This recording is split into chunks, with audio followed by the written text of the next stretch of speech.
사이에 마이크가 살아났습니다.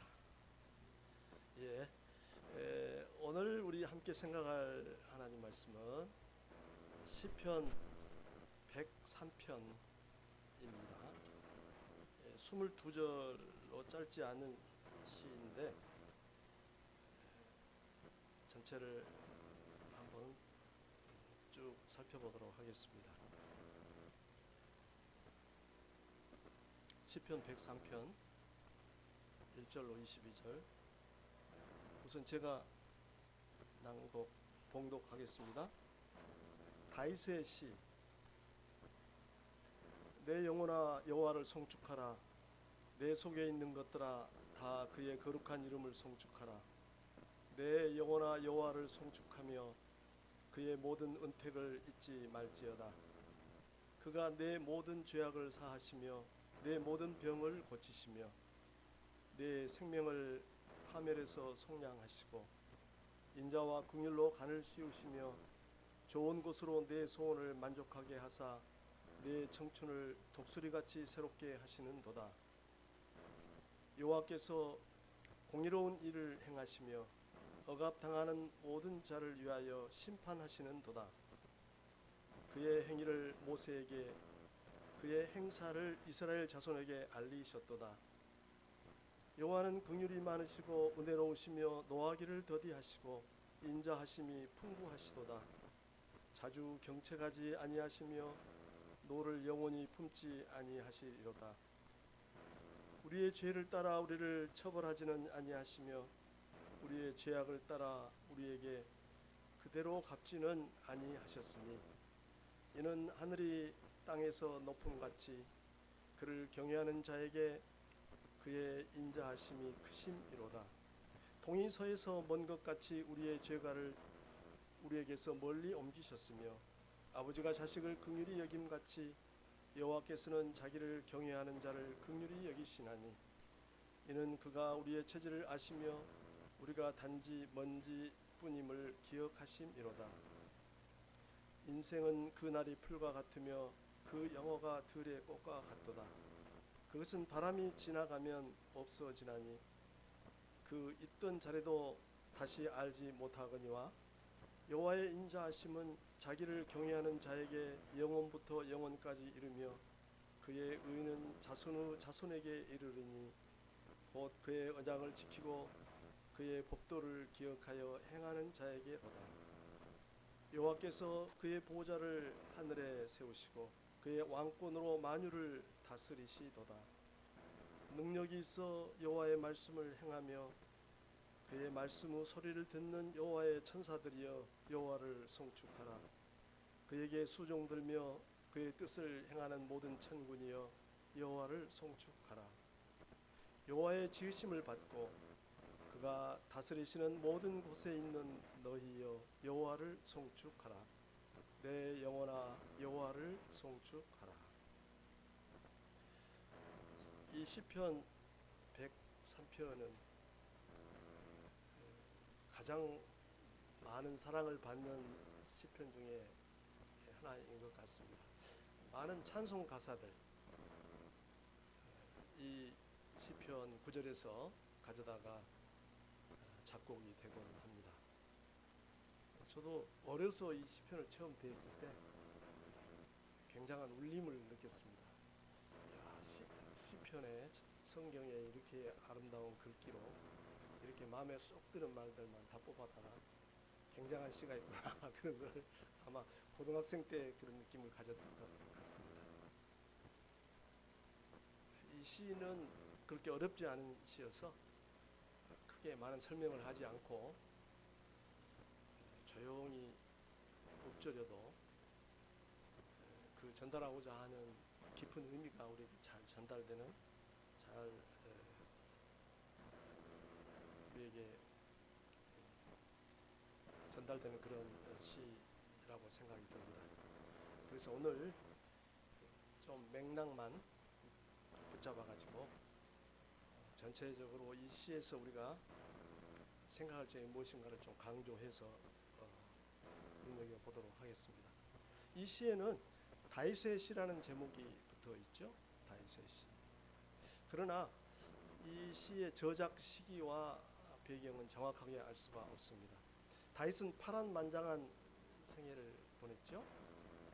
그는 성공과 실패를 모두 맛보았으며 그런 가운데 하나님과 더욱 가까워졌습니다. 하나님은 다윗을 내 마음에 맞는 사람이라고 하셨습니다. 사도행전 13장 22절에 그런 표현이 나오죠. 그에게 흠이 없어서가 아니라 평생 하나님을 신실하게 의지했기 때문입니다.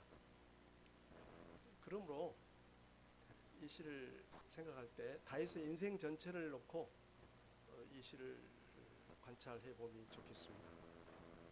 이 시에는 다윗의 개인적인 체험과 또 하나님의 거룩하신 성품과 행동에 대한 깊은 묵상이 녹아 있습니다. 이 시를 통해서 하나님의 풍성하신 은혜를 다시 깨닫고 다윗의 가슴 벅찬 찬양에 우리도 동참하면 좋겠습니다. 다윗은 자기 자신에게 찬송을 요청하는 말로 이 시를 시작합니다. 그리고 같은 말로 이 시를 마치고 있습니다. 그 말은 어떤 말이죠? 내 영혼아 여호와를 송축하라. 이 말로 시작하고 이 말로 마치고 있습니다. 숨이 쌍관을 이루고 있다고 하죠. 여기서 송축은 다른 말로 찬송입니다. 영어 성경에서는 praise 또는 bless 이렇게 쓰고 있습니다. 송축은 주님의 성품과 행위에 찬사를 보내고 그의 이름을 드높이는 것을 말합니다. 다윗은 자기 영혼을 향해 찬송을, 하나님을 향한 찬송을 명령합니다. 그것은 자신의 전 전제를 동원해서 주님께 찬송을 올리고 싶다는 얘기죠. 그리고 그는 이어서 내 속에 있는 것들아 다, 내 영혼아, 그 다음에 내 속에 있는 것들아 다라는 말로 바꾸어서 자신을 지칭하고 있습니다. 이 말은 영혼이라는 말과 나란한 표현이 되겠습니다. 다윗은 영혼까지 끌어모아서 주님을 찬양하고 싶고 찬양하고 있습니다. 이제 2절을 우리 한번 다시 읽어볼까요? 2절 읽어봅시다. 내 영혼아 여호와를 송축하며 그의 모든 은택을 잊지 말지어다. 다윗이 주님을 송축하는 것은 주님의 은택을 잊지 않고 있기 때문입니다. 은혜라고 하지 않고 은택이라는 말을 썼는데 은택은 좀 더 실제적인 것을 얘기하는 것 같습니다. 곧 은혜로 주어진 실제적인 것들을 지칭하는 말로 이해됩니다. 은택을 잊지 말지어다. 잊지 말라는 것은 단순히 기억에서 사라지지 말도록 하라 또는 망각하지 말라는 것보다는 그 이상으로 관심을 기울이지 않거나 지나치지 말라는 뜻이 되겠습니다. 찬송은 주님과 그분이 하신 일에 마음을 기울이고 깊은 관심을 나타내는 행위가 되겠습니다. 자, 그러면 다윗은 무엇을 두고 무엇을 들어서 주님을 송축하는지 차근차근 살펴보도록 하십시다. 먼저 3절부터 5절 첫 마디를 보겠습니다. 여기서는 다윗이 받은 개인적인 은택을 두고서 주님을 송축하자고 얘기하고 있습니다. 다윗은 어떤 개인적인 은택을 기억하면서 주님을 송축하는지 우리 한번 찾아보십시다. 먼저 3절부터 5절을 한 목소리로 읽겠습니다. 다윗은 어떤 개인적인 은택을 기억하면서 주님을 송축하는가 읽죠. 그가 내 모든 죄악을 사하시며 내 모든 병을 고치시며 내 생명을 파멸해서 속량하시고 인자와 긍휼로 관을 씌우시며 좋은 곳으로 내 소원을 만족하게 하사 내 청춘을 독수리같이 새롭게 하시는도다.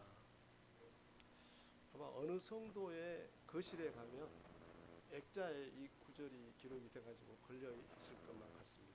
그런 액자를 본 것도 같아요. 다윗은 인생을 살면서 여러 가지 주님의 은택을 몸소 경험했습니다. 이것은 그의 개인적인 고백이죠. 죄 사함을 맨 먼저 언급한 점이 눈에 띕니다. 그는 어쩌면 밧세바하고의 문제를 염두에 두었는지도 모릅니다. 그 일은 인생의 가장 큰 실책이었고 그는 처절하게 회개했습니다. 죄 용서는 주님의 은택 가운데 첫 번째이자 가장 큰 것이라 할 수 있습니다. 우리 역시 값없이 죄 용서를 받았기 때문에 주님 앞에 설 수가 있는 것 아니겠습니까?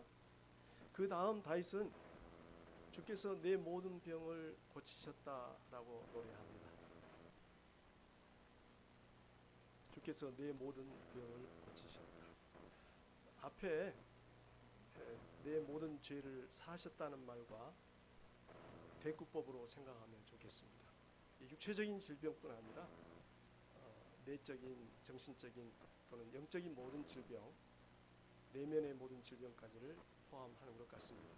누구나 그렇듯이 다윗도 아픈 일을 많이 겪었을 것이고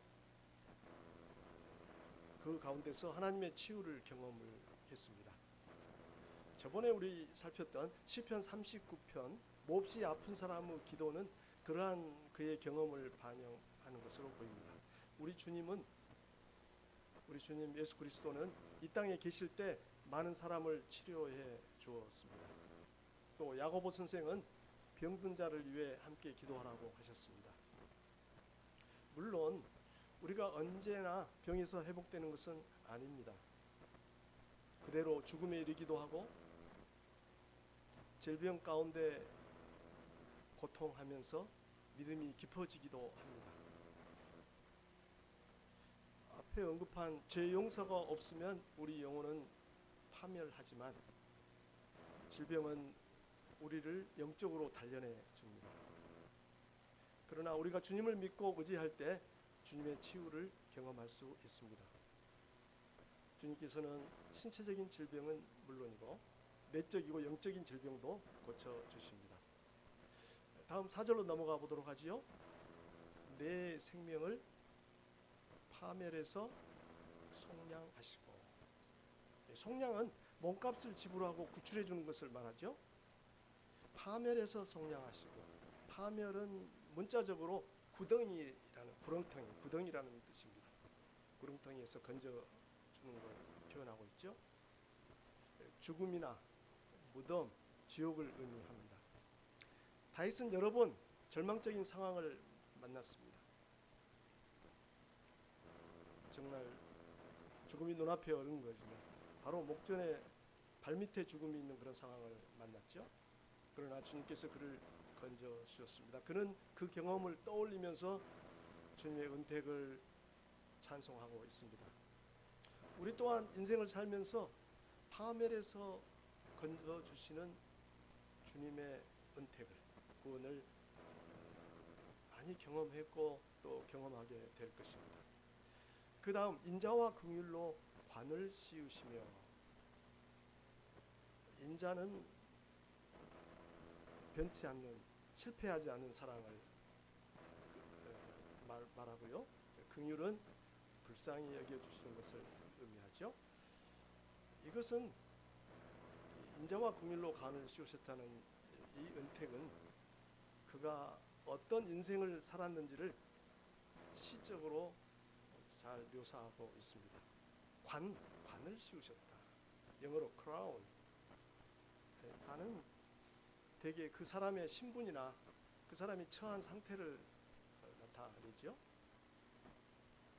세번역에서는 관을 씌우셨다 이 말을 단장하셨다 이렇게 번역했습니다. 단장했다. 아마 우리의 단장의 마지막 포인트는 머리에 뭘 쓰느냐일 것 같아요. 그죠?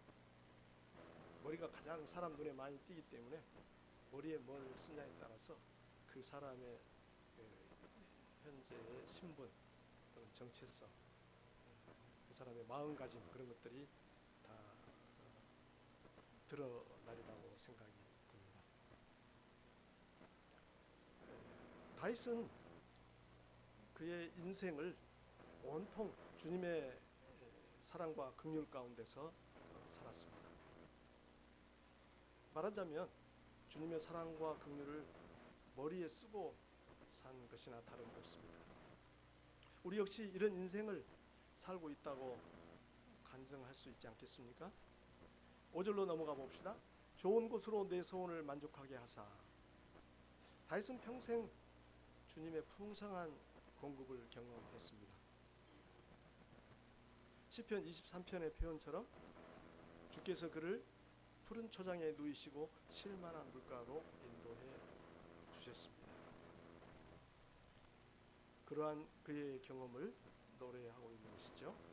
돌아보면 우리 역시 주님께서 때를 따라 좋은 곳으로 흡족히 채워주셨습니다. 이어서 내 청춘을 독수리같이 새롭게 하시는도다. 이 글귀는 주님께서 좋은 곳으로 흡족히 채워주시는, 청춘을 독수리같이 새롭게 하셨다는 것은 주님께서 좋은 곳으로 흡족히 채워주시는 결과를 표현하는 것 같습니다.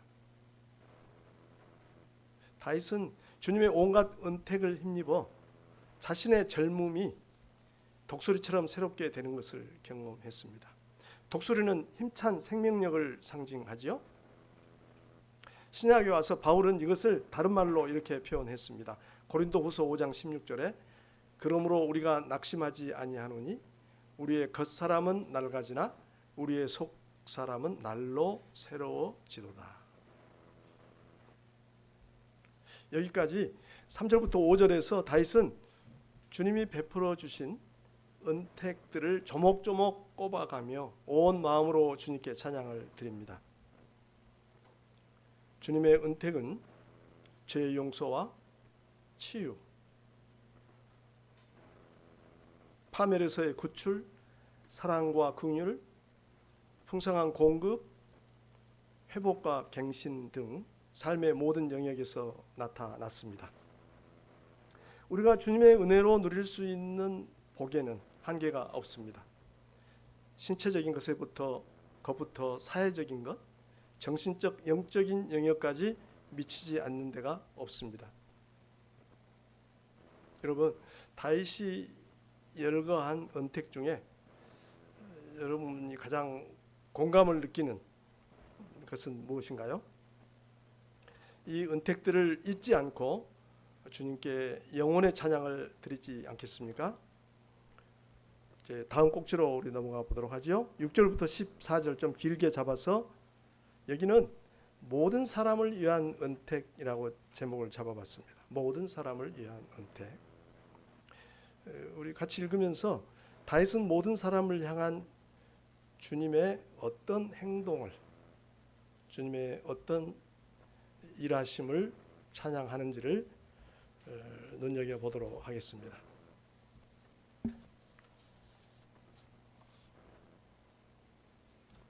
먼저 6절 7절을 한 목소리로 읽어보겠습니다.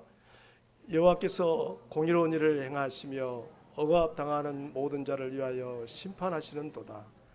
그의 행위를 모세에게, 그의 행사를 이스라엘 자손에게 알리셨도다.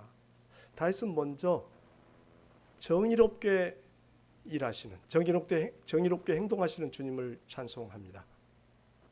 주님은 옳지 않고 바르지 못한 일을 바로 잡으십니다. 주님은 억압당하는 모든 사람을 위하여 정당한 판결을 내리십니다. 악인을 낮추시고 의인을 높이십니다. 주님은 이러한 자기의 뜻을 모세에게 알려주시고 자신의 행동을 이스라엘 자손에게 나타내셨습니다. 그 열매, 표현이 바로 그분의 율법으로 나타났죠. 주님은 출애굽 사건을 통해서 그것을 여실하게 보여주셨습니다. 다윗이 파란만장한 생애를 헤쳐 나올 수 있었던 것도 이러한 하나님의 정의 때문이었습니다. 주님이 정의로운 분이라는 사실은 우리에게도 더할 나위 없는 위안과 안정감을 줍니다. 우리에게 무한한 용기를 부어 줍니다. 다음으로 8절부터 14절을 길게 이어서 보도록 하겠습니다. 다윗은 여기서 주님의 어떤 면을 찬송하는지를 살펴보겠습니다. 먼저 8절에서 큰 명제를 말을 하고 나서 나머지 부분에서는 그것을 세세하게 뒷받침하고 있습니다. 8절 우리 같이 읽어볼까요? 여호와는 긍휼이 많으시고 은혜로우시며 노하기를 더디하시고 인자하심이 풍부하시도다. 이 구절은 하나님의 사랑의 성품을 중첩해서 잘 표현하고 있습니다. 표현만 다르지 계속 반복해서 중첩되어 있죠. 주님은 정의롭기만 한 분은 아닙니다. 그분은 또한 사랑이 철철 넘치는 분이십니다.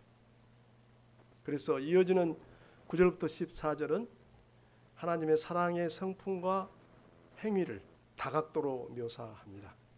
자, 그 묘사들을 쭉 훑어 내려가 봅시다. 9절 읽어볼까요? 자주 경책하지 아니하시며 노를 영원히 품지 아니하시리로다. 자주 경책하지 아니하시며 노를 영원히 품지 아니하시리로다. 때때로 많은 사람이 가진 하나님에 대한 상관은 상당히 대조적인 그런 말씀입니다. 경책은 꾸짖음을 말하죠. 꾸짖음을 말합니다. 주님께서는 흠투성이에다가 실수가 많은 우리를 이렇게 대해 주십니다. 참 감동입니다. 10절 읽어볼까요? 우리의 죄를 따라 우리를 처벌하지는 아니하시며 우리의 죄악을 따라 우리에게 그대로 갚지는 아니하셨으니. 다윗은 어쩌면 이스라엘 백성의 불순종의 역사를 떠올렸을 것 같습니다. 얼마나 그들은 거듭해서 주님께 반역했습니까? 그러나 참으로 주님께서는 우리가 죄를 저지른 그대로 벌을 주지 않으십니다. 정말 너그러운 분이십니다. 11절 읽어봅시다. 이는 하늘이 땅에서 높음같이 그를 경외하는 자에게 그의 인자하심이 크심이로다. 하늘이 땅에서 높음같이. 아이들도 가장 큰 것을 강조할 때 뭐라고 하죠? 하늘만큼, 하늘만큼이라고 합니다. 주님의 인자하심, 즉 주님의 사랑은 하늘만큼 높고 크십니다. 12절로 넘어갑니다. 읽어봅시다. 동이 서에서 먼 것 같이 우리의 죄가를 우리에게서 멀리 옮기셨으며. 여러분, 이보다 더 멀리 옮겨버릴 수 있겠습니까? 우리의 죄가를 멀리 옮기셨다. 13절 아버지가 자식을 긍휼히 여김 같이 여호와께서는 자기를 경외하는 자를 긍휼히 여기시나니. 여기 아버지들이 좀 계시는데 자식들에게 긍휼히 여기는 마음 많이 느껴보셨어요? 아니면 괘씸하다는 생각만 많이 느껴보셨어요? 저도 좀 나이가 더 들어서 그런지 요즘 자식에 대한 긍휼한 마음이 더 많이 생기더라고요. 극히 예외적인 경우를 제외한다면 모든 부모는 자식을 가엾게 여깁니다. 그 소위대로 대하고 화를 낸다면 화평하기가 어렵겠죠. 부모는 자식을 눈에 넣어도 아프지 않다고 합니다. 주님은 우리를 그렇게 대해 주십니다. 14절 읽어봅니다. 이는 그가 우리의 체질을 아시며 우리가 단지 먼지뿐임을 기억하심이로다. 하나님보다 우리를 더 잘 아시는 분은 없습니다. 그분이 친히 우리를 지으셨기 때문입니다. 하나님은 우리가 얼마나 미천하고 연약하며 보호와 돌봄이 필요한 존재라는 것을 너무나 잘 아십니다. 그래서 우리를 불쌍히 여기시고 한없이 사랑해 주십니다.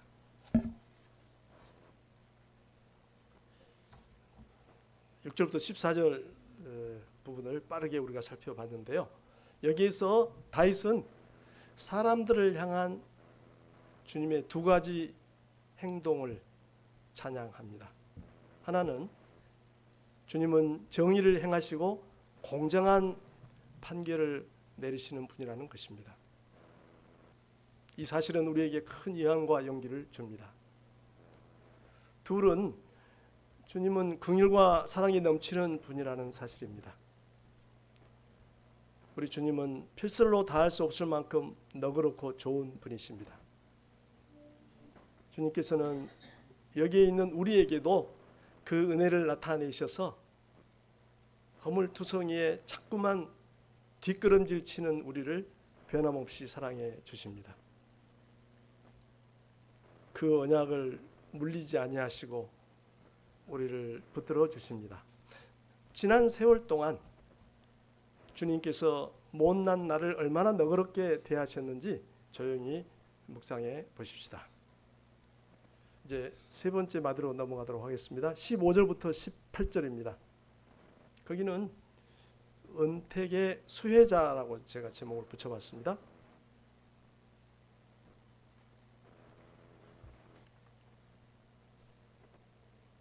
그렇다면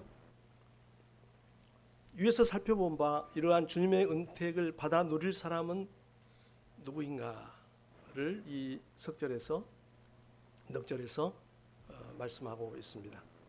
자, 그러면 이 넉절을 한 목소리로 읽어보겠습니다. 인생은 그 날이 불과 같으며 그 영화가 들의 꽃과 같도다. 그것은 바람이 지나가면 없어지나니 그 있던 자리도 다시 알지 못하거니와 여호와의 인자하심은 자기를 경외하는 자에게 영원부터 영원까지 이르며 그의 의는 자손의 자손에게 이르리니 곧 그의 언약을 지키고 그의 법도를 기억하여 행하는 자에게로다. 여기서 다윗은 강력한 대조를 통해 자신의 요점을 강조하고 있습니다. 여러분, 무엇과 무엇을 대조시키는지 볼까요? 15절 16절에서는 뭘 강조했죠? 인생의 무상함을 강조를 했다면 17절에서는 뭘 갖다 대조시켰죠? 주님의 사랑과 의의 영원함을 대조시켰습니다. 얼마나 큰 대비가 됩니까? 인생의 무상함 그리고 주님의 사랑과 의의 영원함, 이 둘을 강렬하게 대조시키고 있습니다. 인생은 짧고 덧없습니다. 사람의 생명과 아름다움은 한때뿐 금방 지나가 버립니다. 그러나 영원한 것이 있습니다. 하나님의 인자하심과 의는 영원히 멈추지 않을 것입니다. 그런데 이러한 주님의 은택을 받아 누리게 될 사람은 누구이죠? 17절에서는 어떤 표현이 나오죠? 17절에서는 자기를 경외하는 자라는 표현이 나옵니다. 주님을 경외하는 사람. 18절에서는 그의 언약을 지키고 그의 법도를 기억하여 행하는 사람이라고 표현했습니다. 주님은